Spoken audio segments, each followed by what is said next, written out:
Du coup, ce qui va se passer, Zawal accélère le processus de constitutionnalisation. Donc il propose des élections. Il va proposer à ce moment-là des élections présidentielles. Alors que c'était prématuré, il n'avait pas encore tout à fait stabilisé. Il va proposer une élection présidentielle.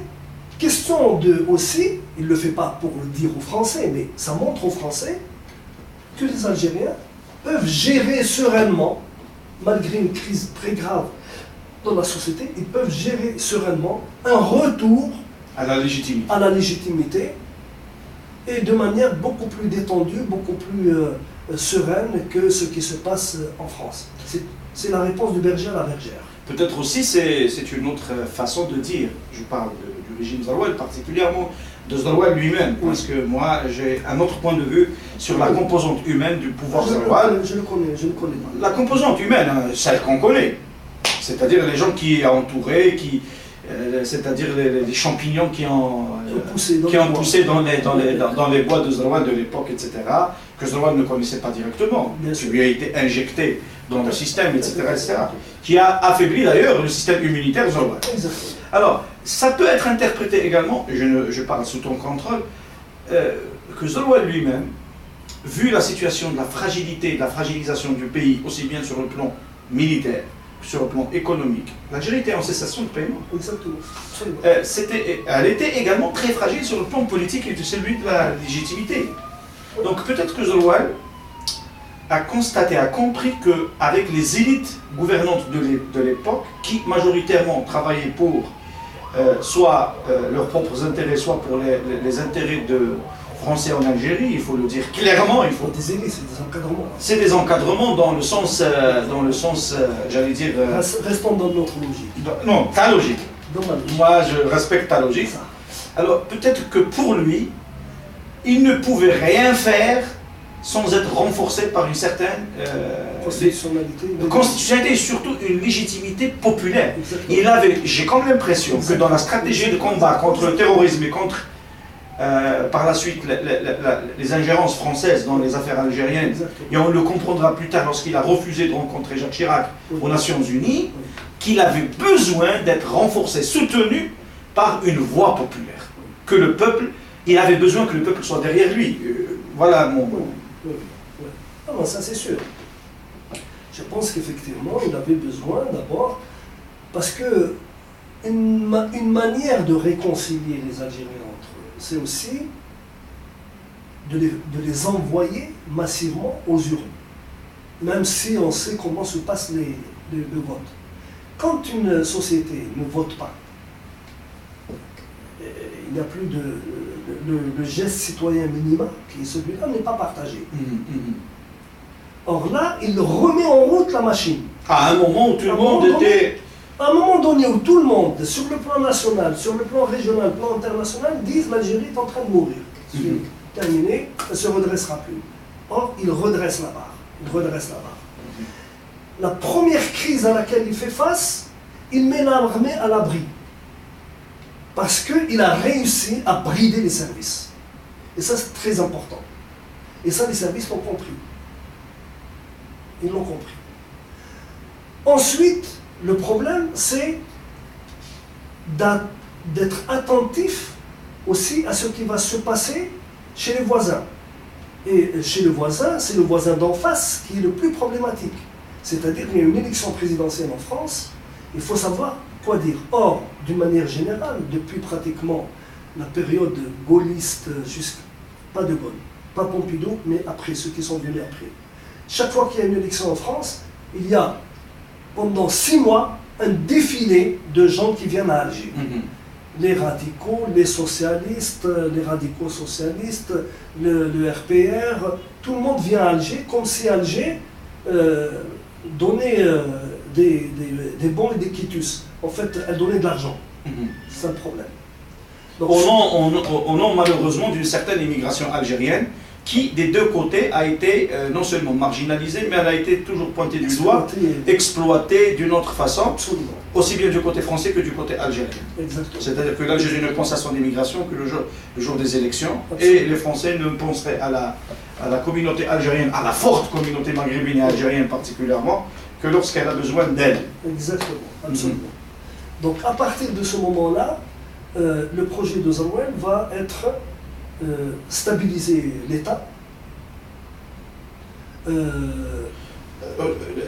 les équilibres macroéconomiques, la stabilisation de l'État, la légitimité du pouvoir, etc. Et puis voir clair sur le plan diplomatique. Voir clair sur le plan diplomatique. Et relancer le processus unitaire. Comment va-t-il relancer le processus unitaire? Il va le relancer par quelque chose qui me paraît être important, c'est auquel on n'a pas été suffisamment attentif, à mon avis, c'est ce qui se passe à l'intérieur de l'UGTA, le bouillonnement qui est en train de se passer à l'intérieur de l'UGTA, où il y a des compétitions visant à des luttes autour du leadership. Qui va prendre la direction de l'UGTA et qui va imprimer à l'UGTA une ligne politique de type élitaire, c'est-à-dire qui mobilise la population, qui mobilise d'abord les travailleurs. D'autant plus que c'était en vogue, à travers le monde particulièrement. Bien sûr. En Europe de l'Est, en Amérique latine, etc. C'était les contre-coups aussi de la chute du mur de Berlin. Donc, tout ce qui se passe dans ce début d'année 95, il y a un frémissement politique. Un frémissement politique qui est lié au fait que, il y a des campagnes électorales qui redonnent vie à la société algérienne, où les Algériens recommencent à parler politique, recommencent à parler des projets sociétaux, recommencent à parler des candidats, recommencent à parler des partis politiques qui entrent en scène, mais il y a aussi derrière l'élection présidentielle la perspective des élections législatives. Il y a toujours des élections législatives après les élections présidentielles. C'est normal, c'est normal. Trouver une majorité. Trouver une majorité, exactement. Qui réconforterait le pouvoir. Et c'est à ce moment-là que se dessine un mouvement élitaire et qu'on voit revenir sur la scène un certain nombre de gens qui s'étaient éclipsés du temps de Boudiaf. Je parle notamment de Aboubakar Belkaïd. Aboubakar Belkaïd avait disparu du temps de Boudiaf. Il a timidement refait surface après la mort de Boudiaf, mais il revient en 1995 avec Zarouel. Il revient avec pour mission, je ne sais pas s'il a été chargé de le faire ou s'il le fait pour son compte personnel, de remobiliser la Fédération de France, parce que c'est un des anciens de la Fédération de France. Et cette affaire aussi, elle vient comme contre-coup à l'affaire du détournement d'avion, puisque un des responsables de la Fédération de France, qui était Mziad Cherif, ancien ministre de l'Intérieur, après 1994, il part pratiquement au consulat, il est consul d'Algérie à Paris. Celui qui va bouger aussi avec lui, c'est Aboubakar Belkaïd, qui était un ancien syndicaliste et qui était un ancien de la Fédération de France. Je me demande si, à ce moment-là, il n'y avait pas une sorte de projet de reprise en main, de remobilisation de l'immigration autour d'un pôle qui serait le pôle élitaire, plus ou moins animé par Belkaïd et par Mziad Cherif. Mziad Cherif a une aura chez les Kabyles. C'est une tête connue, quoi. Il est très référencé. Les gens le respectent. C'est comme un ancien condamné à mort, c'est quelqu'un qui est connu, etc. Et cette perspective, c'était de faire attention à la dérive qui commence à se développer en France dans les milieux de l'immigration. Elle est de deux sortes, la dérive. La dérive islamiste, parce que les islamistes qui se sont repliés sur l'Europe passent en général soit par la Grande-Bretagne, soit en France où il y a toute une infrastructure pour les recevoir. Il y a un terrain fertile. La deuxième dérive, c'est la dérive identitaire. Celle-là que n'a pas réussi à capter Tzedebarbah, il n'a pas réussi à la transformer en élite, en mouvement élitaire, et Zaroual reprend le projet en pensant que peut-être il est possible d'en faire quelque chose. Sauf que il a sur le terrain en France deux partis politiques qui se revendiquent de cette logique élitaire, mais qui sont opposés diamétralement sur les stratégies à mener quant à la mobilisation de la communauté kabyle, en particulier en France. Le FFS et le RCD.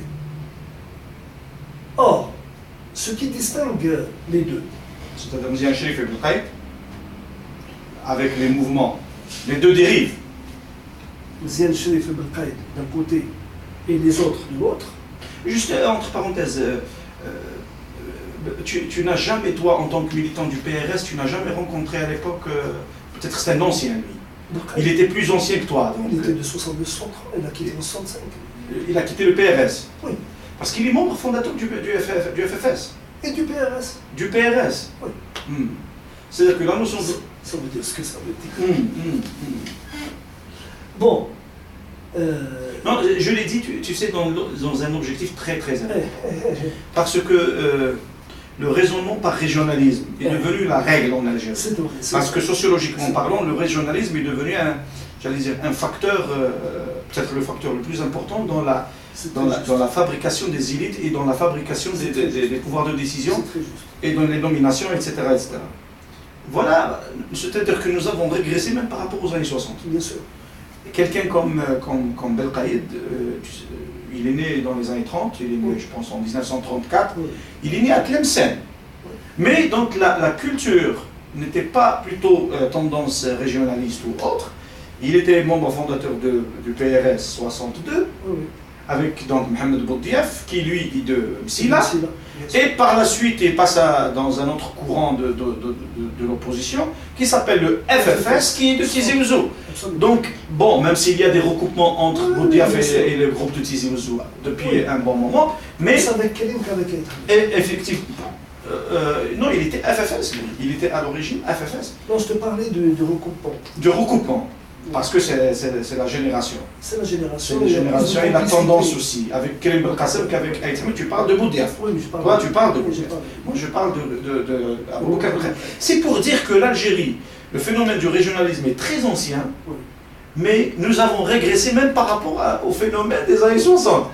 C'est-à-dire nous sommes au XXIe siècle, au moment de la nécessité d'une fondation sérieuse, d'un État sérieux, etc.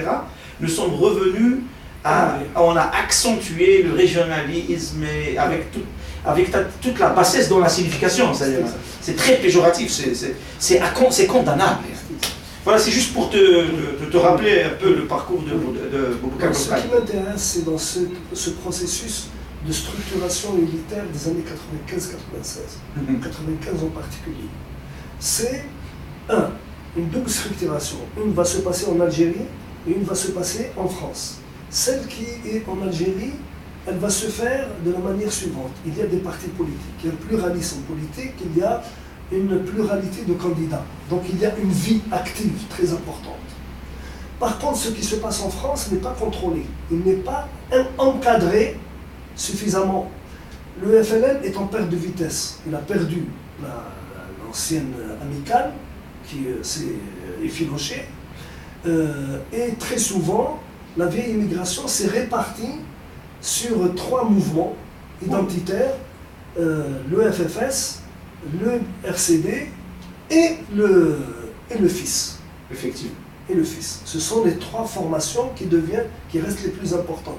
Le FLN devient pratiquement insignifiant. Or, le projet... Parce que l'image du FLN, en fait, quels sont les legs du FLN? Qu'est-ce qu'il a laissé pour les gens, dans la mémoire des gens? Ils ont squatté des locaux, des biens, des propriétés en France. L'image de l'amicale, elle est odieuse. Donc l'image du... Bien sûr, bien sûr. Il reste un FLN de petites gens, de petits ouvriers dans les banlieues, dans les trucs. mais qui n'a pas le poids politique des autres partis qui sont véritablement actifs. Actifs sur le terrain, actifs et militants, effectivement. Militants politiques. C'est ça.